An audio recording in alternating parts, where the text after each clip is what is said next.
Erbil, au cœur du Kurdistan, dans le nord de l'Irak. Dans cette ville à majorité musulmane, vivent plus de 100 000 chrétiens. La plupart habitent le quartier d'Ain Kawa. 2 habitants sur 3 ont fui Daesh. Ici, ils peuvent exprimer leur foi sans crainte.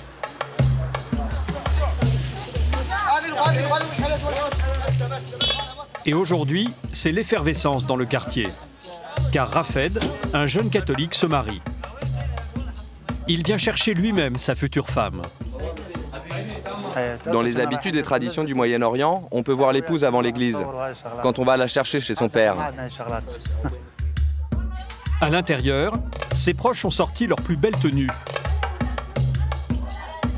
Et comme le veut la coutume, ils vont accueillir le marié avec un foulard orné de perles et de grelots. Ces mouchoirs, on va danser avec. Ils sont réservés aux proches du mari.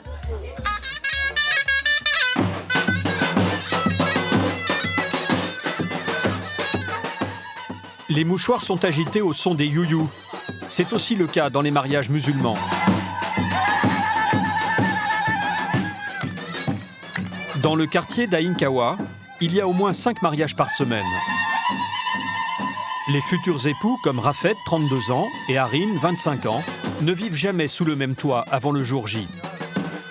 Le chemin qu'ils vont faire ensemble jusqu'à l'église est donc tout un symbole.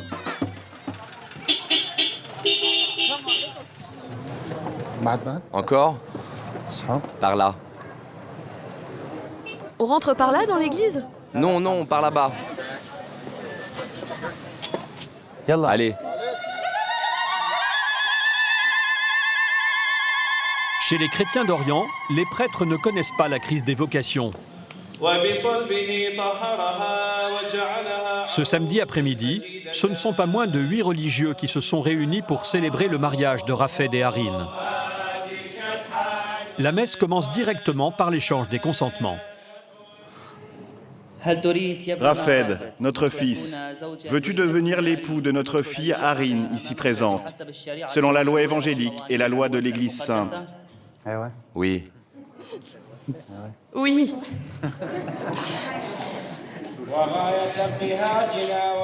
Une partie de la messe est célébrée en araméen.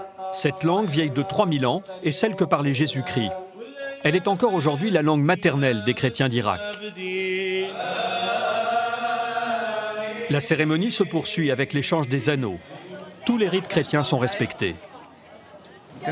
Nous, les chrétiens d'Orient, sommes fiers de venir nous marier à l'église, afin qu'elle bénisse notre union. Après l'église, une coutume ancestrale attend les mariés, un rituel commun aux chrétiens et aux musulmans d'Irak. Chacun d'eux doit mettre un pied dans le sang de ce mouton qui vient d'être égorgé. Ce sacrifice est censé placer les époux sous la protection de Dieu. Puis la fête démarre. Avec DJ, gâteaux et champagne.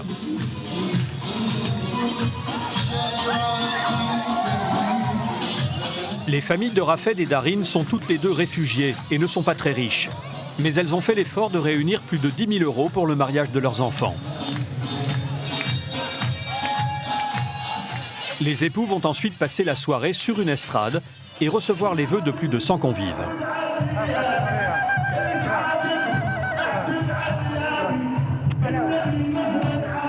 Salut, salut!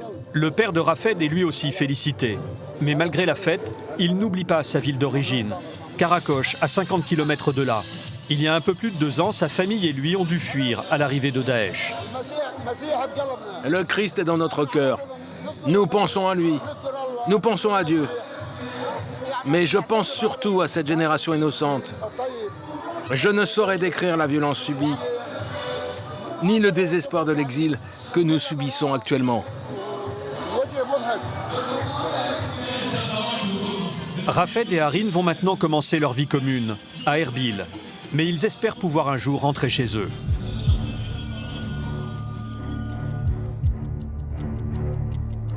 Les chrétiens d'Orient étaient parmi les premiers chrétiens au monde. Ils sont apparus 6 siècles avant l'islam, en Palestine, avec Jésus-Christ. Au cours du 1er siècle, le christianisme a été diffusé grâce aux apôtres. Saint Paul va le répandre le long de la Méditerranée. Saint Pierre, lui, va fonder la première église à Antioche, dans le sud de la Turquie. Saint Thomas prend la direction de l'Inde et va évangéliser les territoires qu'il va traverser. Monastères, églises, couvents, dans ces régions on retrouve partout des traces de leur histoire. Au début du XXe siècle, 1 habitant sur 4 au Moyen-Orient était chrétien. Aujourd'hui, ils ne sont plus qu'1 sur 30. On retrouve des chrétiens catholiques ou orthodoxes aux 4 coins du Moyen-Orient. Au Liban, les chrétiens représentent 40% de la population. Les Coptes représentent 10% des Égyptiens. Mais sur ces terres qui ont vu naître la religion la plus pratiquée au monde, avec 2 milliards de fidèles, la présence chrétienne est plus que jamais menacée. Assassinats de religieux, attentats contre les églises. En Irak, en un peu plus de 10 ans, plus de 1000 chrétiens ont été tués. Une 60aine de bâtiments religieux ont été attaqués. Et depuis 2013, la plus grande menace s'appelle l'État islamique. En seulement 2 ans, Daesh a conquis de très nombreuses zones chrétiennes entre l'Irak et la Syrie. Dans les villes et les villages tombés sous le joug des islamistes, les djihadistes imposent aux chrétiens de se convertir. S'ils refusent, ils deviennent de sous-citoyens, appelés dhimmis, sans avoir le droit de pratiquer leur religion librement. Ils doivent en plus payer un impôt. Dans cette vidéo tournée en Libye, le groupe terroriste assassine froidement 28 chrétiens. Un message pour ceux qui seraient tentés de résister. La plupart ont donc choisi la fuite pour recommencer une nouvelle vie, loin des persécutions. C'est très difficile. Naram, son mari et leurs 2 enfants ont décidé de tout quitter pour refaire leur vie en France. Impossible d'imaginer retourner vivre à Mossoul. Je suis très triste de devoir m'éloigner de mes parents et de mes proches. D'autres ont choisi de rester. Dans le nord de l'Irak, avec la reconquête des territoires par l'armée régulière, des habitants commencent à rentrer dans leur village, un temps menacé par Daesh. Ce retour permet d'assurer la survie de ces zones chrétiennes et des bâtiments ancestraux, car les chrétiens souhaitent avant tout rester au Moyen-Orient. Les gens sont attachés à cette terre. Leurs ancêtres sont là depuis 16 siècles. Alors certains ont décidé de prendre les armes pour se défendre, et ils se sont constitués en milices. En Irak, l'une des plus importantes compte 400 hommes. De l'autre côté de la frontière, en Syrie, les chrétiens sont eux aussi en péril. À Alep, ils étaient 160 000 avant la guerre, mais ils ne seraient aujourd'hui plus que 40 000. Ceux qui restent sont consternés. Ils ont détruit la culture, ils ont détruit l'homme. On ne déracine pas les gens. C'est inacceptable. Portrait de ces chrétiens d'Orient qui se battent pour leur survie.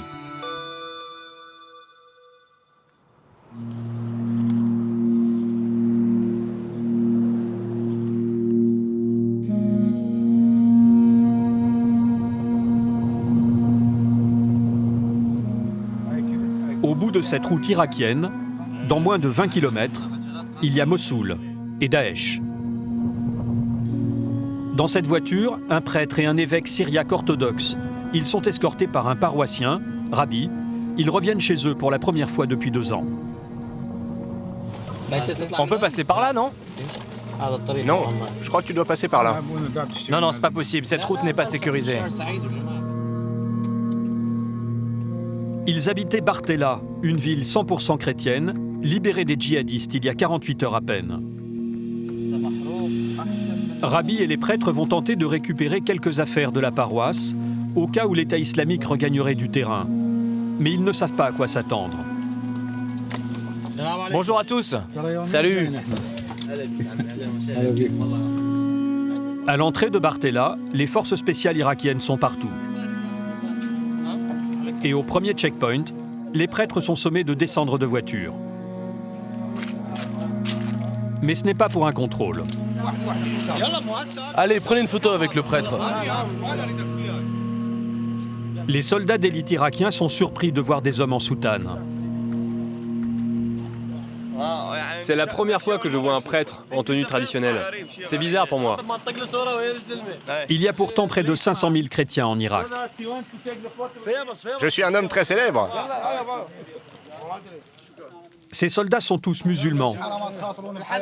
Ils ont risqué leur vie pour délivrer Bartella, ville chrétienne, comme de nombreux autres sur la route de Mossoul. Vous continuez le combat vers Karakosh à présent? Oui, avec l'aide de Dieu. C'est sûr, il n'y a aucun doute. C'est sûr que vous serez victorieux avec l'aide de Dieu.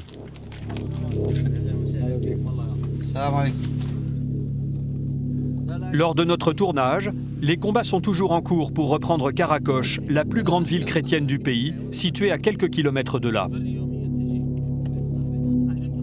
Alors Rabbi et les prêtres ont pour consigne de sécurité de ne pas s'enfoncer trop loin dans la ville. Là, il y a écrit que c'est piégé. Hein. Il faut faire attention parce que cela n'a pas encore été nettoyé. Daesh a miné les bâtiments.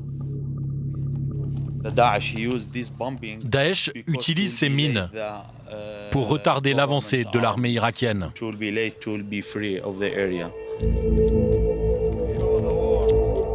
Les hommes de l'État islamique ne sont pas très loin.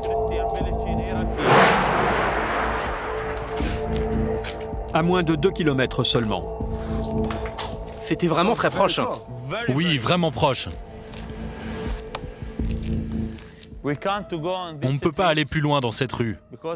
Il y a des voitures piégées et peut-être des gens cachés dans les maisons qui attendent l'arme à la main pour nous tirer dessus. Dans cette ville fantôme, le moindre bruit devient suspect.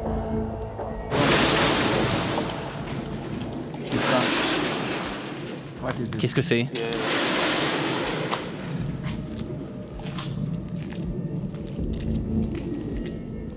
Un peu de vent dans un rideau métallique suffit à faire sursauter Rabbi.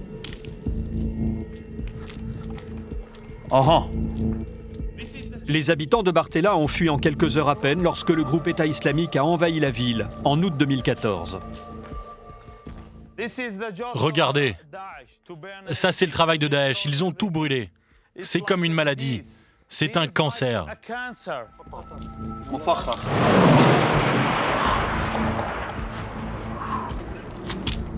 Il n'y a pas que les commerces qui sont en ruine. Les cibles de l'État islamique étaient avant tout l'église du Père Daoud. Les icônes ont été détruites. La tête de cette statue représentant un patriarche orthodoxe a été arrachée. La représentation de Jésus et des apôtres lacérée au niveau des visages. Pour le groupe terroriste, il s'agit de faire table rase du passé et des symboles religieux autres que ceux de leur vision radicale de l'islam. Daesh est allé jusqu'à profaner les tombes dans le cimetière. Quelques minutes plus tard, l'armée irakienne, par peur de reprise des combats avec Daesh, demande à Rabbi et aux autres paroissiens de se presser. Les prêtres n'ont que très peu de temps pour finir de rassembler un maximum d'objets. Et les petites tables?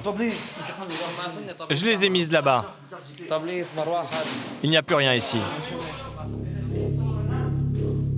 À l'intérieur de son église, l'évêque Daoud découvre l'ampleur des destructions. Mon père, votre bibliothèque est totalement brûlée.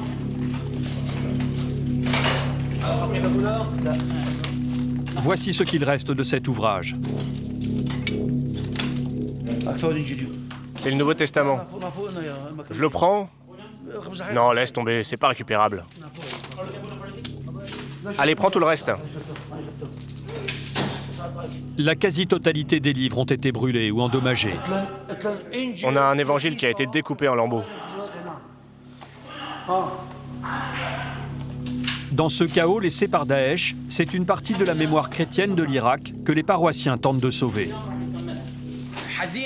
Je suis triste de voir les lieux dans cet état, mais je suis très heureux d'avoir retrouvé ma paroisse. On est heureux avec les jeunes de l'église. On est venu récupérer les livres et les manuscrits syriaques. Pour le père Yacoub, Daesh voulait tout simplement faire disparaître l'histoire religieuse de la ville.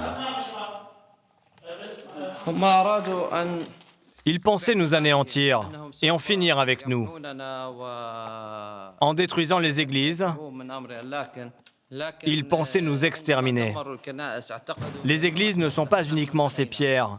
Les églises, c'est nous, les croyants, et le peuple chrétien. Dépose-les là-bas. Mon père, on en fait quoi? En plus des livres, un des prêtres retrouve un instrument de sa chorale. Ça vient du jardin d'enfants.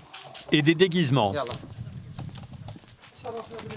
Les paroissiens ne pourront rien emporter de plus aujourd'hui.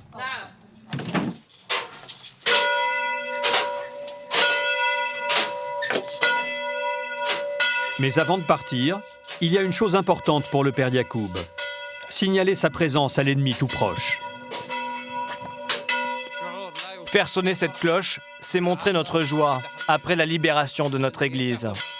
C'est notre héritage, notre histoire, notre civilisation qui renaît.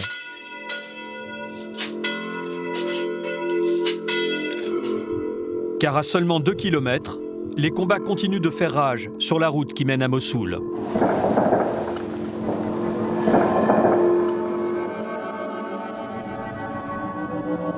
Dans la région où nous nous trouvons, la plaine de Ninive, depuis l'arrivée de Daesh, c'est tout un patrimoine qui est parti en fumée.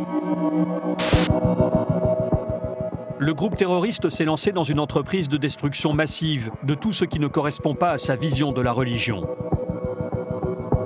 Quand les bras des soldats ne suffisent pas pour détruire, les terroristes utilisent des explosifs. À l'entrée de la deuxième plus grande ville d'Irak, Mossoul, ce monastère vieux de 1700 ans a été dynamité. À quelques kilomètres, un autre édifice du VIe siècle a été rasé, comme le prouvent ces images satellites. Mais la présence des chrétiens en Irak, vieille de 2000 ans, se traduit aussi par des milliers de livres qui racontent la chrétienté, systématiquement brûlés par les djihadistes. Quelque part dans le nord de l'Irak, un homme œuvre dans l'ombre pour sauver cette mémoire chrétienne menacée. C'est le père Najib, un père dominicain. Pour des raisons de sécurité, il nous a demandé de ne pas dévoiler le lieu où sont conservés les documents uniques qu'il a sauvés. On est obligé de garder un petit peu la discrétion pour préserver un petit peu ce patrimoine qu'on a déjà sauvé de la main de Daesh, de la destruction.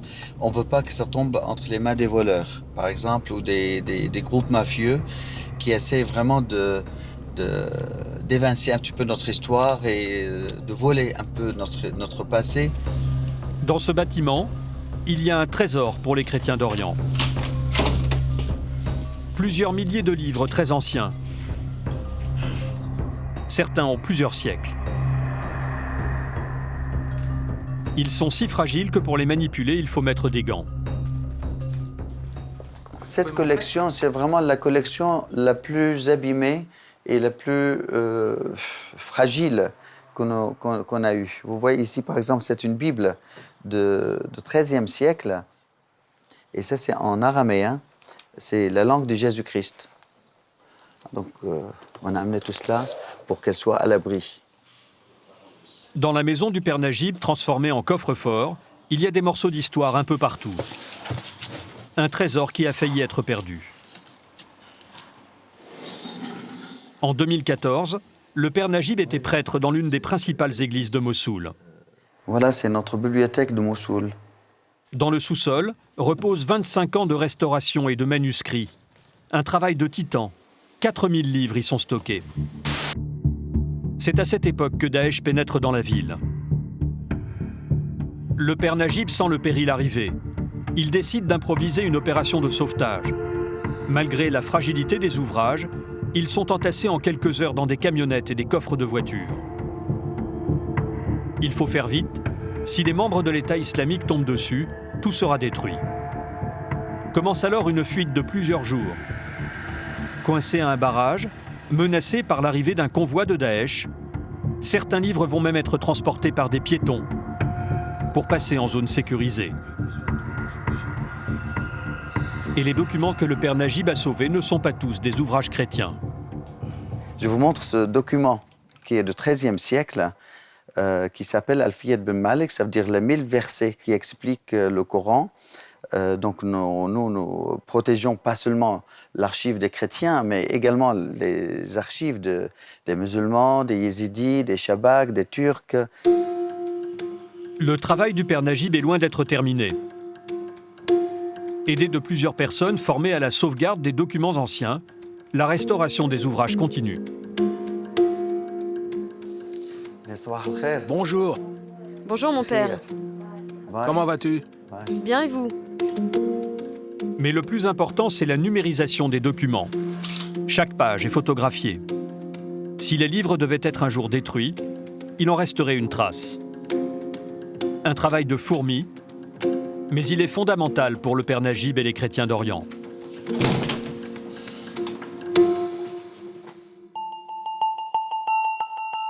Les chrétiens qui ont fui Mossoul sont nombreux à ne plus vouloir y revenir un jour. Nombre d'entre eux ont trouvé refuge à Dohouk, à 75 km au nord. Comme à Erbil, la paix règne dans cette ville. Et les chrétiens peuvent y pratiquer leur foi librement.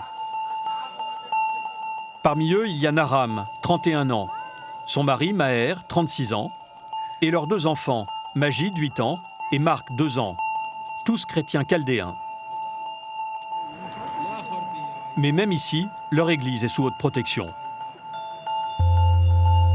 Des militaires kurdes montent la garde.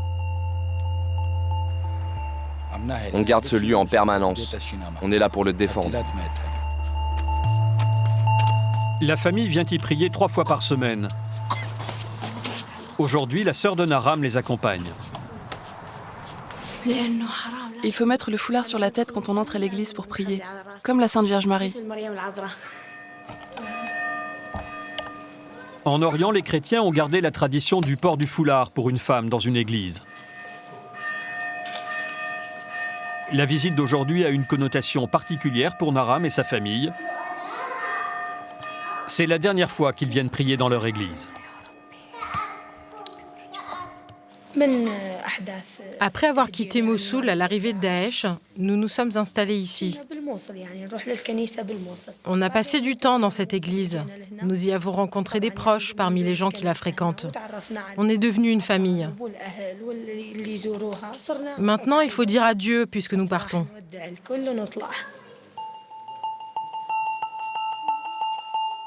Naram et sa famille partent pour la France après avoir connu l'horreur. L'État français ne délivre que peu de visas de réfugiés de guerre. Pour les obtenir, ils ont été aidés par le Comité de soutien aux chrétiens d'Irak, une association française. Mais c'est surtout l'état de santé de Majid, le fils de Naram, atteint d'une grave maladie, qui a facilité la démarche. L'envol vers la France lui donne des chances de guérison. Si Dieu le veut, tu seras soigné et guéri. Et puis tu te feras de nouveaux copains. Cela fait 1 an que la famille de Naram attend de pouvoir partir. L'avion décolle ce soir. Ici, il y a tout le nécessaire pour les premiers jours. Les vêtements pour les enfants et nous, ainsi que les ustensiles de cuisine. Le meilleur ami de Majid est musulman. Il a le cœur lourd.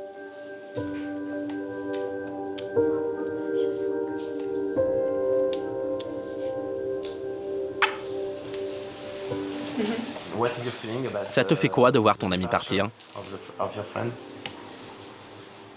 Je veux juste qu'il aille bien et qu'il revienne ici. Pour Naram, ce nouveau départ va aussi permettre à la famille de vivre sa foi sans peur. Pour nous, c'est impossible de quitter le christianisme. Jésus a dit « Vous serez expulsés de votre ville et serez persécutés pour mon nom ». Nous ne renierons jamais le christianisme. Il restera notre chemin toute notre vie. Les parents, les frères et sœurs de Naram vont rester, eux, en Irak. Sur le pas de la porte, il est temps de se dire au revoir.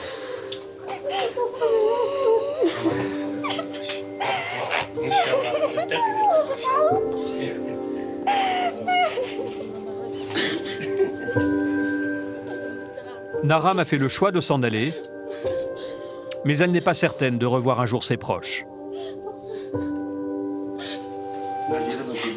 Ma fille, ne pleure pas. Ça va aller. C'est très difficile.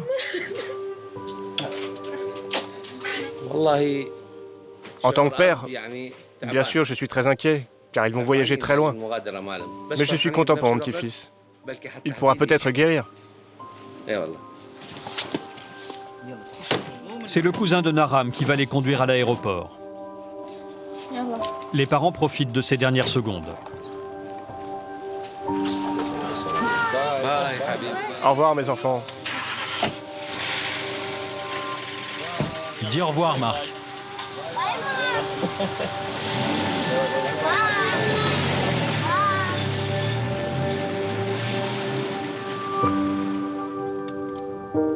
Comme Naram, 1700 chrétiens d'Orient sont partis vers la France l'année dernière.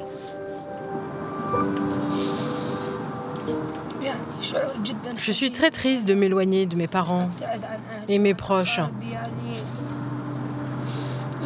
Je ne sais pas quoi dire vraiment.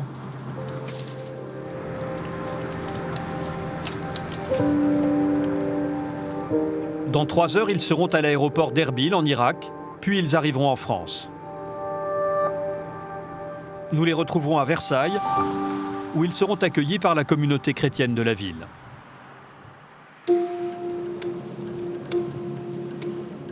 Dans la région de Mossoul, vivaient 150 000 chrétiens avant la guerre. Pour éviter que ces zones ne se vident à jamais de leurs habitants, certains se battent sur le terrain pour les aider à reconstruire. C'est la mission de Vincent. Il travaille pour l'Œuvre d'Orient, une ONG française. Il est catholique et se sent proche de ces communautés, au point de se faire tatouer une croix, symbole de ces chrétiens d'Orient. C'est pour jamais oublier ce pourquoi je suis là. Je suis là pour servir ces gens-là, en fait. C'est un rappel permanent de mon engagement auprès de ces communautés chrétiennes d'Orient. Vincent se rend au pied du monastère syriaque orthodoxe de Marmati. Un monument datant du IVe siècle de notre ère. L'édifice est l'un des bâtiments chrétiens les plus anciens au monde, un trésor architectural. En contrebas, 4 petites bourgades chrétiennes. C'est là que ce matin, il a rendez-vous avec des prêtres. Mon père, comment allez-vous? Content de te revoir. C'est un plaisir. C'est un plaisir pour moi aussi. Si Vincent est là aujourd'hui, c'est pour l'inauguration d'un terrain de foot flambant neuf financé par son ONG. Le stade a poussé en plein milieu du désert, à seulement quelques kilomètres de Daesh. Alors, Daesh se trouve derrière cette colline qu'on voit ici. Donc on est à peu près à vol d'oiseau à 3 km. De l'autre côté de cette tranchée, c'est le territoire de l'État islamique. Par chance, les djihadistes ont été stoppés. À Marmati, les habitants ont d'abord fui, mais l'ONG et les prêtres les ont convaincus de revenir une fois la ligne de front stabilisée. Les gens sont attachés à cette terre. Leurs ancêtres sont là depuis 16 siècles. Ils sont attachés. Il y a un attachement particulier à la terre chez les chrétiens d'Orient. Donc, surtout ici, surtout à Marmati. Nour. Dans ce village chrétien, ce n'est pas le maire qui va inaugurer le nouvel équipement sportif, mais la plus haute autorité religieuse. Toutes les terres qui sont ici appartiennent au monastère, au-delà des collines, là. Et ici, en Orient, l'évêque joue un peu le rôle de... C'est un peu le seigneur du village. Le clergé, le prêtre, l'évêque est quelqu'un d'important, d'estimé, de reconnu. Donc c'est normal qu'il soit là aujourd'hui. Et pour les photos officielles, c'est encore lui qui prend la pose au milieu des habitants du village. Vous êtes pour Barcelone? Je suis pour le Real de Madrid. Non, je suis français, je suis pour le PSG.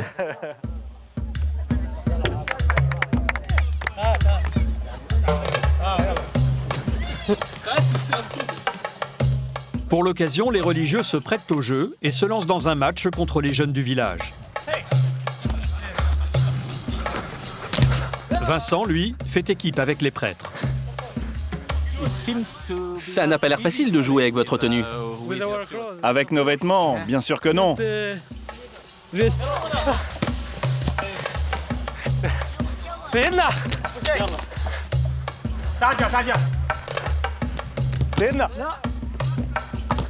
Malgré des tenues peu adéquates, le match continue.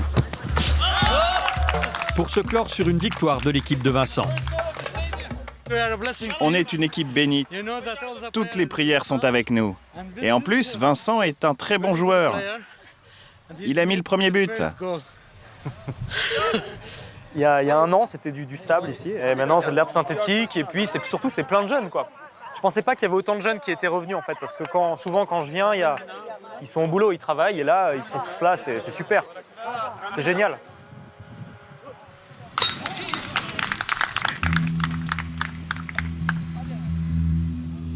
Ce stade est l'aboutissement d'un travail d'1 an pour Vincent. C'est donc cela. C'est de là que vous avez commencé? Mais pour que les habitants décident de rester dans ce village reculé si près de la ligne de front, il a fallu aussi leur trouver du travail. Grâce au soutien de l'association de Vincent, les habitants ont donc pu créer cette carrière pour extraire de la pierre.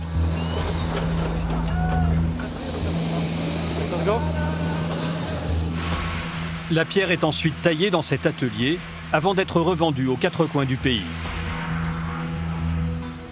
Grâce à cette initiative, 60 emplois ont été créés.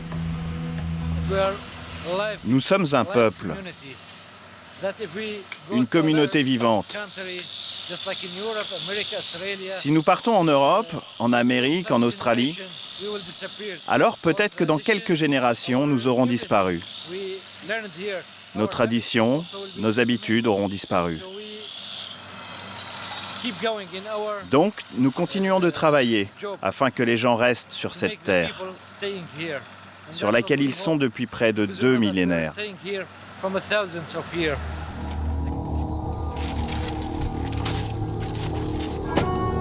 À chaque fois qu'il se rend dans ce village, Vincent monte au monastère pour profiter de cet endroit sacré. La vie des derniers religieux est réglée par 3 prières quotidiennes. L'occasion pour le jeune homme de se recueillir lui aussi.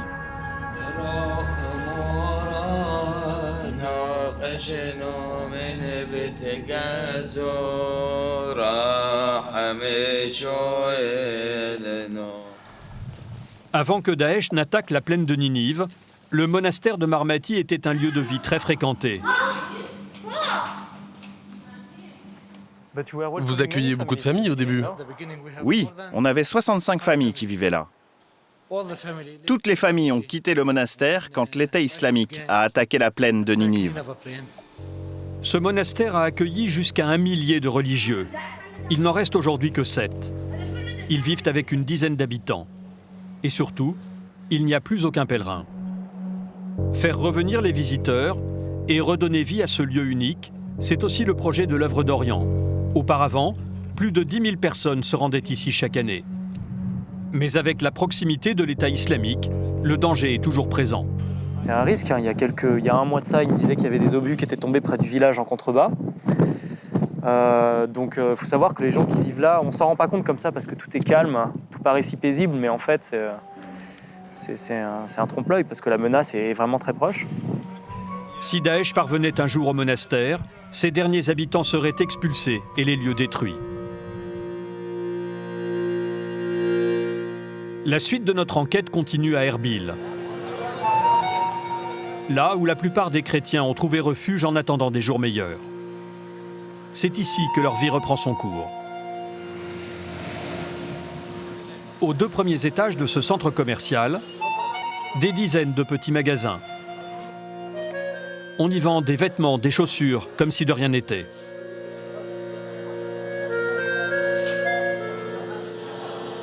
Mais quelques étages plus haut, le père Djelal, un prêtre catholique, revêt sa chasuble dorée. Il s'apprête à célébrer la messe du dimanche soir. Est-ce que tu l'as préparé? Ok, alors tu peux le poser là-bas. Dans le hall du 4e étage, à défaut d'avoir des bancs en bois, les pèlerins s'installent sur des chaises en plastique. Mais tous les rites sont respectés à commencer par l'encens. La fumée de l'encensoir représente les prières que nous faisons monter vers le Seigneur. Cet encens qui brûle, c'est une offrande à la Sainte Vierge. Que la paix soit avec vous. La célébration du dimanche est évidemment un moment de communion, mais pas seulement. Ici, on donne aussi des informations pour la vie de tous les jours. Voici les annonces de cette semaine concernant notre communauté. Bon, petit à petit, nous allons faire en sorte que vous ne manquiez de rien, notamment en ce qui concerne les ascenseurs. Soyez sûrs que nous n'oublions pas ce point. Nous allons essayer d'en réparer un. Et si nous pouvons, nous ferons de même pour le second. Mais les couloirs de ce centre commercial ne sont pas seulement transformés en église une fois par semaine.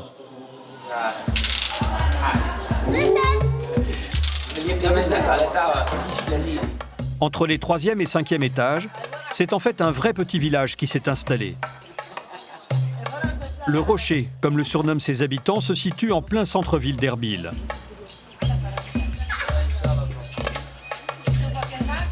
Le bâtiment appartient à un riche entrepreneur chrétien qui n'a pas souhaité que ses semblables soient hébergés dans des tentes ou dans des camps. Il a offert son centre commercial à sa communauté. Ses bureaux ont été transformés en appartements. Aujourd'hui, 1600 personnes habitent des logements, comme celui du Père Djelal. Bon, c'est ici que je vis. C'est pas très bien rangé, mais peu à peu, ça va s'organiser. Il y a une deuxième chambre, avec les toilettes et la salle de bain. 2 chambres, une cuisine, de l'eau courante et l'électricité. Son logement est loin de l'image des camps de réfugiés.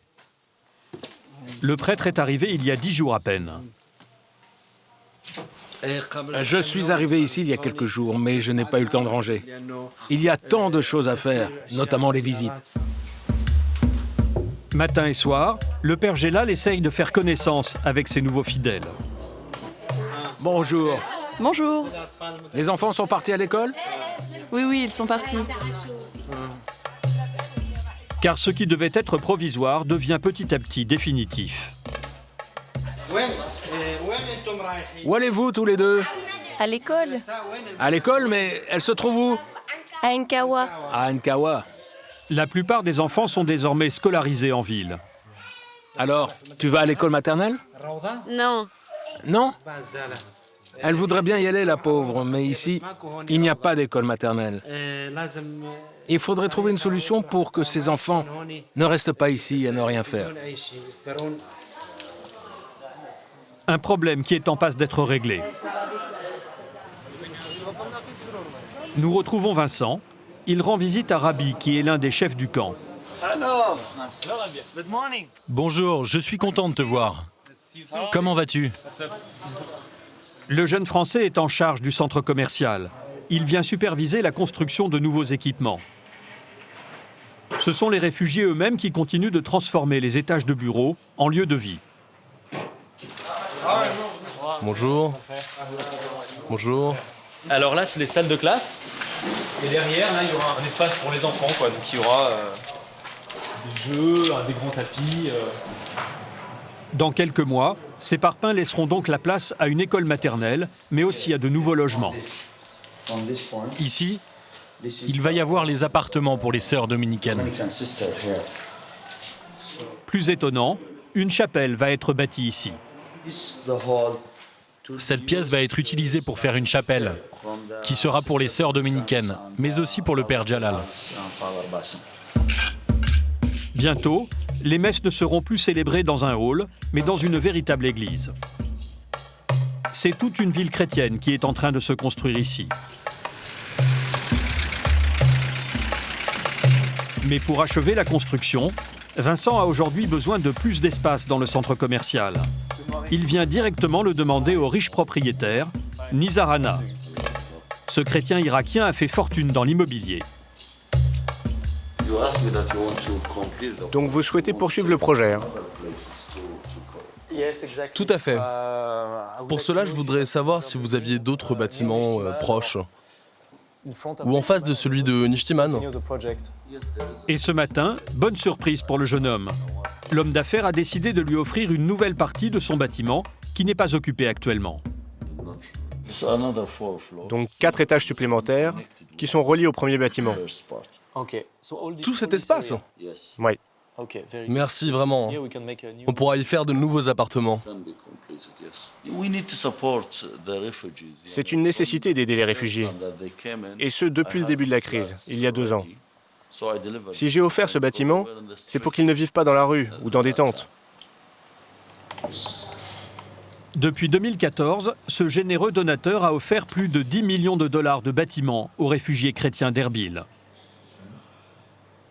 Nous, vraiment, c'était un plaisir de travailler avec M. Nazar.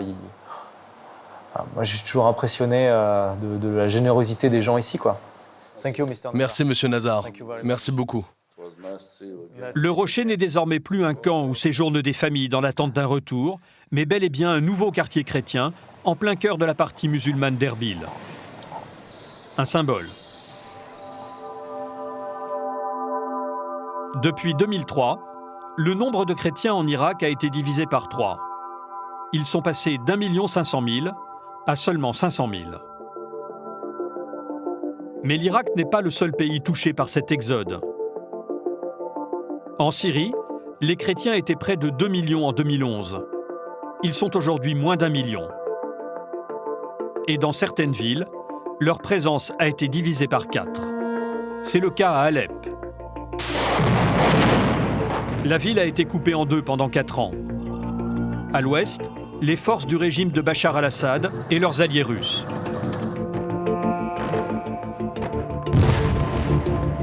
À l'est, la rébellion. Elle a fini par perdre la bataille après une série de bombardements sanglants opérés par l'aviation russe.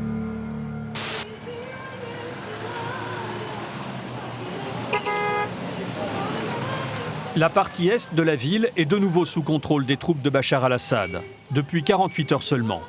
Le calme revient tout juste. On y va,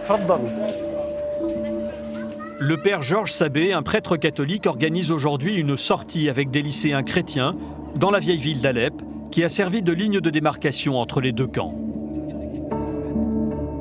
Ce quartier historique, près du souk, est dévasté. Pour moi, c'est la première fois que je viens de nouveau dans ce quartier. C'est un des quartiers de mon enfance. Mes grands-parents habitaient juste à côté. Et ça vous fait quoi de le voir comme ça? J'ai beaucoup d'émotions à retrouver qu'il m'est possible de revenir parce que j'avais perdu toute espérance de pouvoir revenir un jour et marcher dans ce quartier-là. Le silence qui règne dans les rues désertes est de temps en temps rompu par des bruits d'explosion au loin. Ce n'est rien. Ce n'est rien. Ça ne nous dit. Vous avez l'air habitué? Oui, on ne se rend même pas compte. C'est dur de plus se rendre compte de ce genre de choses. Oui, maintenant, il faut s'habituer au calme, il faut s'habituer à un autre rythme de vie. Quelques habitants en exil viennent tout juste de revenir dans le quartier. Bonjour. Bonjour les enfants. Comment vous appelez-vous? Comment vous appelez? Jawad. À quelques centaines de mètres de là, derrière les checkpoints militaires qui filtrent l'accès. Vous pouvez y aller, mais restez groupés. D'accord, merci. C'est un champ de ruines. C'est ici qu'étaient concentrées la plupart des églises anciennes de la ville. À ma gauche, il y avait le marché de la laine et une église assyrienne catholique. Entre les tirs de mortier des rebelles et les bombardements de l'armée russe, le vieil Alep est à terre. La plupart des bâtiments ne sont pas réparables.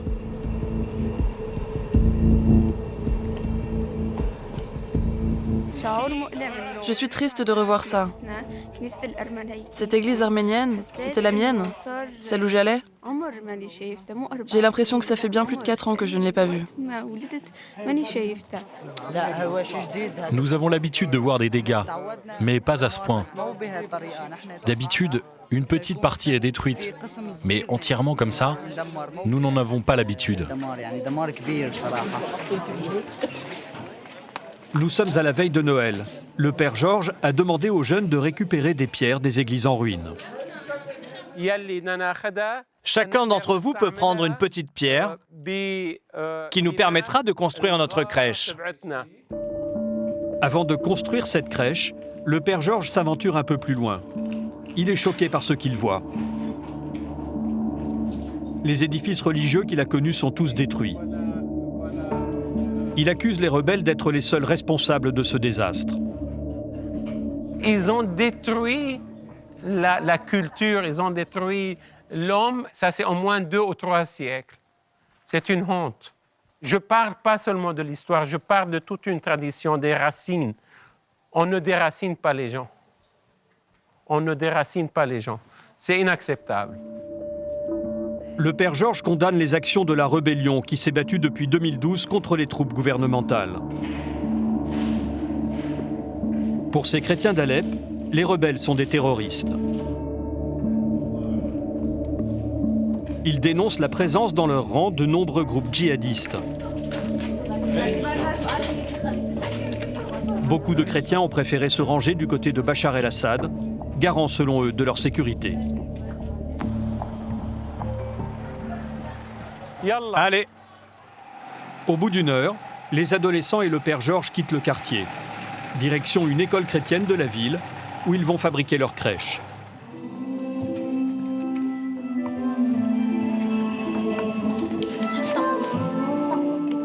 Dans cette pièce éclairée de bougies, c'est un moment de recueillement. La reconquête de la ville par les forces gouvernementales a donné de l'espoir au père Georges pour l'avenir de ses adolescents. Eux qui ont passé une bonne partie de leur enfance ou de leur adolescence en pleine guerre et peut-être dont l'un ou l'autre a perdu quelqu'un de sa famille, sont en train maintenant de dire « nous voulons vivre, nous voulons construire ». À la veille de Noël, l'espoir du père Georges est partagé par tous les chrétiens d'Alep. Le lendemain, c'est le 25 décembre.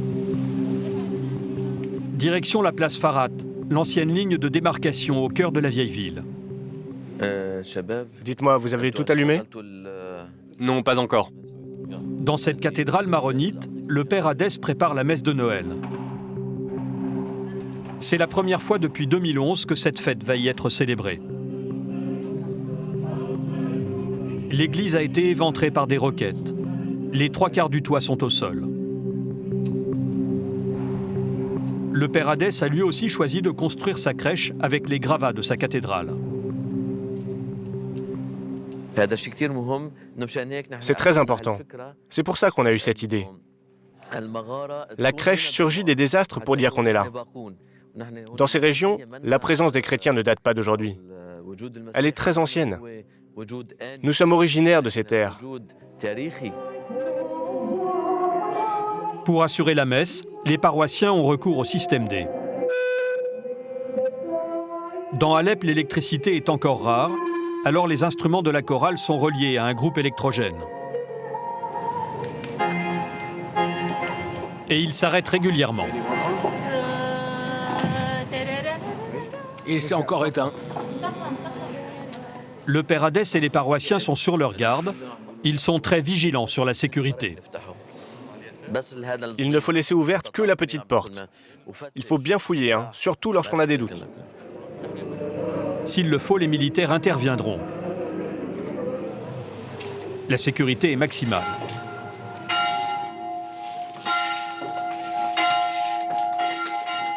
C'est la première fois que vous refaites sonner cette cloche? Oui, c'est la première fois. Je ressens de la joie. Comme le proverbe qui dit « La cloche est une mère dans la vallée qui fait appel à ses enfants ». Bonjour tout le monde. Je vais vous demander d'éteindre vos téléphones. Aujourd'hui, le Père Hadès célèbre plus qu'une simple messe. L'évêque a même fait le déplacement.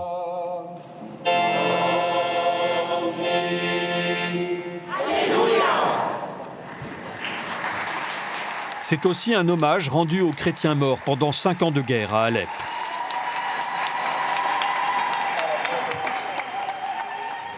Nous prions pour les martyrs de la guerre et particulièrement à Alep. Mon Dieu, laisse-les profiter de ta rencontre. Nous prions pour leurs familles et leurs proches. Pour les chrétiens d'Alep, avec cette cérémonie, c'est une nouvelle vie qui commence. Je n'arrive pas à exprimer mon immense joie de célébrer à nouveau Noël ici.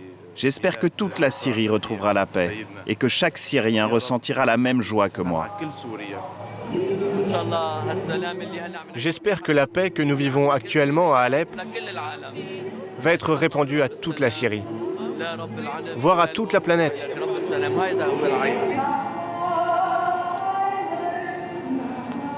Pour beaucoup de chrétiens de Syrie, cette paix passe par la reconquête de tout le pays par l'armée de Bachar el-Assad. Ils craignent que si le dictateur tombe, le pays implose, comme l'Irak en 2003.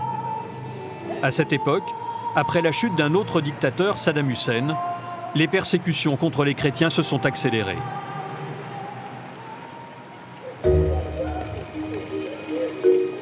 Changement de décor. Nous sommes à Versailles, en banlieue parisienne, en ce dimanche matin d'hiver. C'est ici que nous retrouvons Naram. Cela fait 2 mois qu'avec sa famille, elle a quitté ses proches et son pays, l'Irak.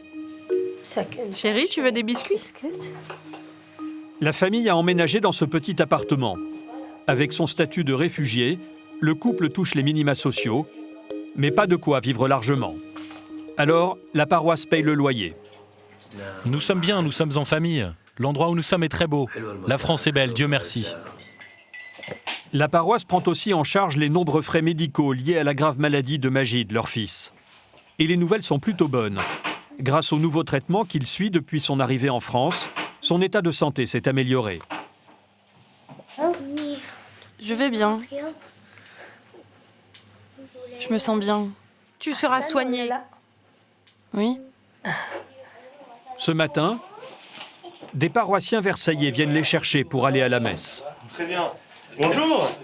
How are you? Fine. L'occasion pour Naram d'améliorer son français. Bonjour. Voilà. Bonjour. On y va? Oui. Allez, allons-y. Ok. Mais les discussions restent toujours un peu compliquées. I try speak français. Un peu en anglais, un peu en français. Emmanuel est chargé de coordonner l'aide que la paroisse apporte à cette famille irakienne. Une situation qui lui a valu, à lui, à sa femme et à ses enfants, de tisser des liens avec Majid. Les enfants, ils demandent des nouvelles. Ah oui? Voilà, tous les jours, ils demandent des petites nouvelles de Maj, de sa famille. Et là, j'entendais Zélie tout à l'heure qui disait on va le guérir, petit Maj, on va le guérir. Voilà. Depuis leur arrivée en France, Naram et son mari se rendent tous les dimanches à l'église. Mais c'est sans crainte désormais qu'ils vont prier. On se sent plus en sécurité ici. À Mossoul, on ne pouvait pas se rendre normalement à l'église. C'était bien trop dangereux. Il y avait même des explosions. La situation était meilleure au Kurdistan. Se rendre à l'église ne posait aucun problème. Mais la surveillance et le contrôle étaient très stricts. Ici, ça change. Il y a la sécurité, on s'y rend quand on veut. La vie est normale ici.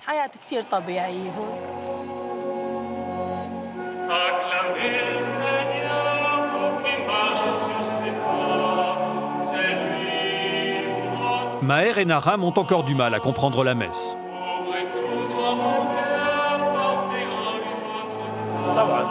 On ne comprend pas très bien, mais on est en train d'apprendre. Petit à petit, ça ira. Et vous comprenez quelque chose? C'est vrai que ce n'est pas facile. On a besoin d'apprendre à mieux parler. Et on finira par comprendre le sens. Depuis 2014, comme Naram, Maher et leurs enfants, 5000 chrétiens d'Orient ont trouvé refuge en France.